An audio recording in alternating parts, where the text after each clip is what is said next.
Guest is a Republican running for the Maryland congressional seat long held by the late Democrat Elijah Cummings. Kimberly Klacik drew national attention for her speech during the Republican National Convention, as well as a viral campaign video slamming cities run by Democrats. Do you care about Black lives? The people that run Baltimore don't. I can prove it.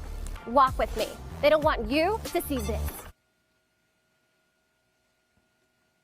Well, President Trump taking notice, tweeting, Kimberly Klacik is really working hard to help the people of Baltimore. She is running for Congress as a Republican, and if she wins, she will be an inspiration to all. She is strong on inner city rebuilding, health care, our military and vets. She has my complete and total endorsement. Joining me now, Republican candidate for Maryland's 7th District, Kimberly Klacik. Kimberly, the president didn't mention it, but if you were to win this seat, you would also be the first Republican ever to represent the 7th District, would you not? What are your chances? Yeah, absolutely. Thank you so much for having me, John. But yeah, I would be the first Republican and the first woman also.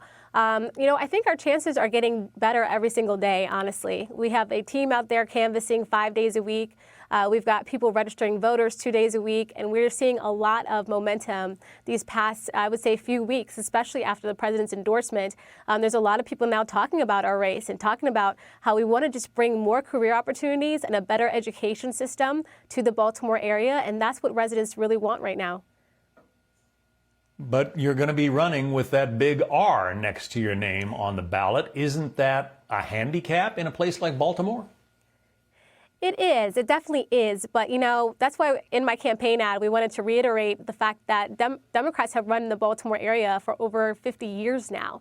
And so these are the results that you get when you continue to vote down ballot for a Democrat. Not just the fact that we've got crumbling infrastructure and they haven't placed any of the federal funds where they were supposed to be implemented, but you have to understand that they are very soft on crime and violence. We've had, for the 5 years in a row, over 300 homicides each year.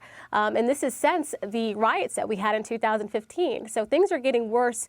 They're not getting any better. And I think people are starting to see that. And they're thinking, you know what, maybe we should make a change. And I also tell people, when you have one-party rule, mob rule as they call it, in a city for so long, there's going to be corruption. And just last year, we had our mayor indicted for pay to play. So I think people are starting to understand what voting for the Democrat Party every year looks like.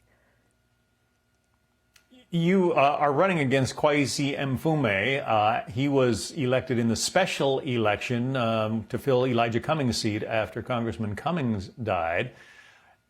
He trounced you. Let's put it let's put it out there. 74% to 25%. You really think you can turn those numbers around this time? John, you're so brutally honest. My goodness. Yeah, he did. But you know what? In the special election, I was going up against such a huge name, right? He used to be the president at the NAACP. And in that time, remember, we were on the coronavirus lockdown. So we weren't able to go door to door, talk to anybody about what we can bring to the area. And that's why it's so important right now that our team is out there basically 7 days a week, because now we can talk to people and help them understand what a difference we can make in the area, especially alongside the Trump administration. I tell people, you got to look at the facts here. The Trump administration, since the lockdown, we lost so many jobs, but in the past 4 months, we've regained 10.6 million, right? That's half of what we lost. And that's what President Trump does. He's good at bringing in careers, and he's good at making sure the economy is great and roaring. And that's what I talked about in my RNC convention speech. And people really want careers. People want to work. It just those opportunities have to be there. One of my sons went to school in Baltimore. I used to drive through that city a lot, and I just couldn't believe how run down it is in places. You really think you can turn that around? I really do. I really do. I think I know some people say it's complicated, but if you just take the necessary steps, you have to look at it. Yes, I'm going against Kwesi Mfume, but he was in there from 1987 to 1996. And when he was there, he signed on to that 1994 crime bill, separating a lot of black men from their families. And so first and foremost, we're talking about family structure. Second is about school and education. Third, career opportunities. Once we get those 3 top things done, you will see Baltimore turn around, I would say, probably in the next 2 or 3 years.